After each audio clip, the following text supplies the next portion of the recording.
ওকে, প্রিয় শিক্ষার্থী বন্ধুরা, আজকে আমরা ইলাস্ট্রেটরে ট্যাব নিয়ে কাজ করা শিখব। ট্যাব যে বার আছে এই বার নিয়ে, বা আমরা এখান থেকে কিবোর্ডের ট্যাব কি দিয়ে কীভাবে আমরা লেখাগুলোকে পরিপাটি করতে পারি। তো সেই প্রসেসে আমি প্রথমে কিবোর্ডের মাধ্যমে দেখিয়ে দিচ্ছি।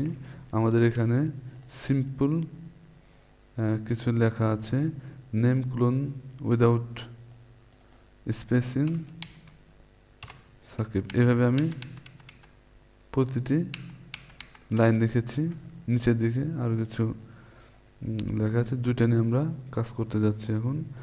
তাহলে এখানে আমরা যদি চাই যে এই ক্লোনগুলো একটা নির্দিষ্ট লাইনে থাকবে, ক্লোনের পরের যে অ্যান্সারগুলো আছে সেই অ্যান্সারগুলো আমরা একটা নির্দিষ্ট লাইনে বা অ্যালাইনমেন্টে রাখবো। সেক্ষেত্রে আমরা প্রথমে ডবল ক্লিক করে ভেতরে ঢুকলাম, ঢুকে আমরা এই ক্লোনের পেছনে কার্সারটা রেখে কিবোর্ড থেকে ডাইরেক্টলি আমরা ট্যাব চাপ দিচ্ছি।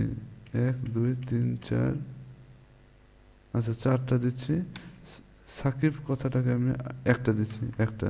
তাহলে এটা সুন্দর লাগছে। তাহলে আমরা পরেরটা আসি, এখান থেকে ট্যাব চাপ দিচ্ছি, 1 2, দুইটাই হয়ে গেছে। এরপর আমরা 1 দিচ্ছি। এখানে আমাদের 1 2, দুইটা হয়ে গেছে, আমরা 1 দিচ্ছি। এখান থেকে আমাদের দুইটা হলো, আমরা এখানে 1 দিলাম।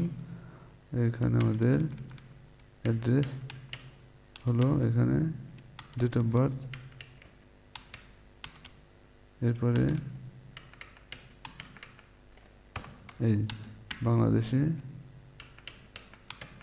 এইভাবে আমরা শুধুমাত্র কিবোর্ডের ট্যাব চেপে পুরো ক্লোন লাইনগুলোকে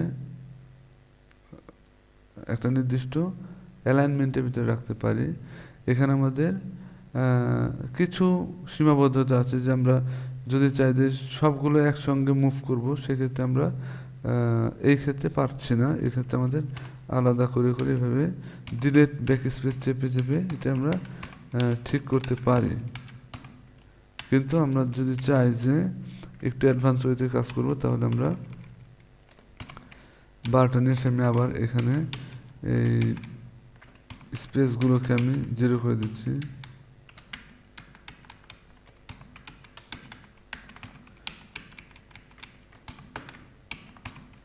আচ্ছা, এগুলো আমরা 0 করে দিচ্ছি। তাহলে আমরা এটাকে আবার আগের অবস্থায় আনলাম। এখন আমরা এখানে ট্যাব ব্যবহার করে কাজ করব। তাহলে ট্যাব আসে আমাদের কন্ট্রোল শিফট, যদি টি চাপ দিই তাহলে আমাদের ট্যাব বারটা চলে আসে। অন্যথায় আমরা উইন্ডোতে যাচ্ছি, এরপরে টাইপে যাচ্ছি, এখান থেকে আমরা ট্যাবটাকে আনতে পারি। তাহলে আমরা ট্যাবটা ধরছি, এটা আমরা সিলেক্ট করি, এটা ধরি। এরপর আমরা ট্যাবের এখানে ক্লিক করি, এই কর্নারে এই ম্যাগনেটিক চিহ্ন আইকনের মতো দেখতে, এখানে আমরা ক্লিক করে দিলাম। এই সঙ্গে সঙ্গে এই লেখাটা সাথে অ্যাড হয়ে গেল। এটা আমরা একটু পেছনে নিচ্ছি এবং আবার এখানে ক্লিক করি, তাহলে 1 হয়ে গেল এর উপরে। এখন আমরা একটু বড় করে দিচ্ছি, এখান থেকে বড় করে দেওয়ার পরে আমরা সিম্পলি আমরা পুরোটা ধরবো, পুরোটার বডি ধরবো। ধরার পরে আমরা এই লেফট জাস্টিফাইটা সিলেক্ট করে আমরা ইচ্ছা মতো এখান থেকে স্পেসটা দিতে পারি। আমাদের লাস্ট লং স্পেস কোন পর্যন্ত, আমাদের পার্মানেন্ট অ্যাড্রেস পর্যন্ত আমি এখানে রাখলাম। এরপরে এই প্রথম ক্লোন যেখানে মুভ হবে, আমি এখানে এখনই দেখাই দিচ্ছি। এটা আমরা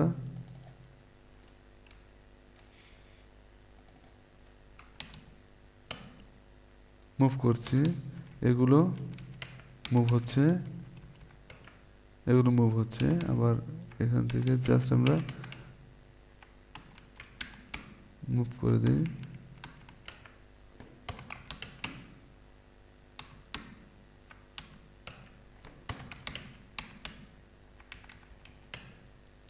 এখন এই ক্লোন থেকে আমরা আরেকটু মুভ করব, তাহলে এটা আমরা এইখান থেকে এইখানে রাখি।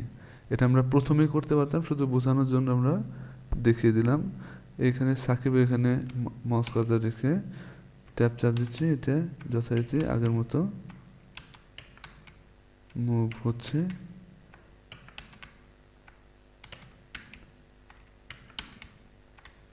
ওকে, এখন আমি যদি চাই যে এই ক্লোনগুলো বা লেখাগুলো মুভ করতে, তাহলে আমরা জাস্ট এই ট্যাবটা ধরে টান দিলে হবে। এখানে আমরা ধরে টান দিচ্ছি, এখানে ধরে টান দিচ্ছি, ভেরি সিম্পল। এখন আমরা যদি নিচের দিকে যাই তাহলে আরেকটা বিষয় দেখতে পারি এটার সাথে। আমরা বয়সে যাচ্ছি, এখানে আমরা যদি গণনা করি এবং একটা নির্দিষ্ট অ্যালাইনমেন্টে যদি ডট ডট দিতে চাই, তাহলে এই ট্যাবটা সেই ধরনের সুবিধা দিতে পারে। আমরা এখান থেকে বয়সে যাচ্ছি, প্রত্যেকটা ক্লোনের পরে গিয়ে আমরা একটা ট্যাপ চাপ দিচ্ছি, এখানে আমরা ট্যাপ চাপ দিচ্ছি, এখানে ট্যাপ চাপ দিচ্ছি, এখানে ট্যাপ চাপ দিচ্ছি, জাস্ট ফার্স্ট ট্যাপ, প্রথম ট্যাপটা আমরা চাপ দিয়ে দিলাম। এরপর আমরা পুরোটা ধরলাম, ধরে ফার্স্ট ট্যাপ আমি এই দূরে রাখি, এটা লেফট অ্যালাইন আছে, আমরা এখান থেকে এখানে ক্লিক করে দিলে অটোমেটিক্যালি ট্যাপটা তৈরি হয়ে গেল। আবার দেখাচ্ছি, আমরা এখানে একটা বিন্দু নেই যাতে আমরা ধরতে পারি, এখানে বিন্দু দিচ্ছি, বিন্দু দেওয়ার পরে এই বয়স থেকে আমরা ধরে এই লাস্টে ক্লিক করলাম, তাহলে অটোমেটিক্যালি আমাদের বিন্দুগুলো চলে আসলো। এখানে আমরা যদি চাই যে এটা যদি চাই, এটাকে বলা হয় হলো আন্ডার স্কোর, তাহলে শিফট চেপে আমরা আন্ডার স্কোরে বা কিবোর্ডের লাইন কিতে ক্লিক করি, অটোমেটিক্যালি সেটাই পরিণত হয়ে গেছে। আমরা ডটে দিচ্ছি। এখন আমরা চাইলে লাস্টের দিকে কিছু লিখে দিতে পারি, বয়স কত ধরলাম 100 জন, 200 বা 2000 দিচ্ছি, এখানে 50 জন, এখানে 30 জন,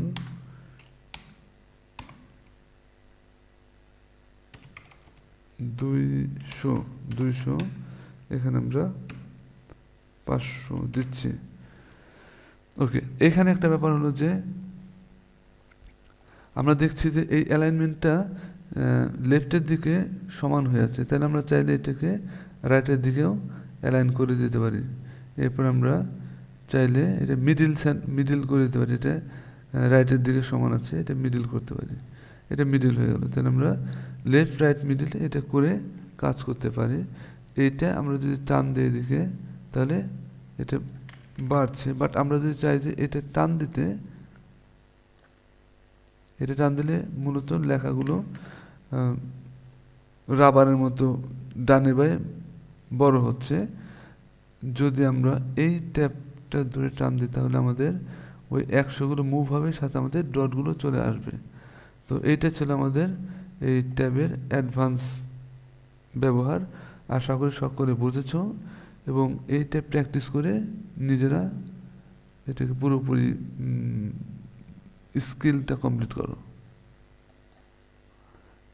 ওকে, থ্যাংক ইউ টু অল।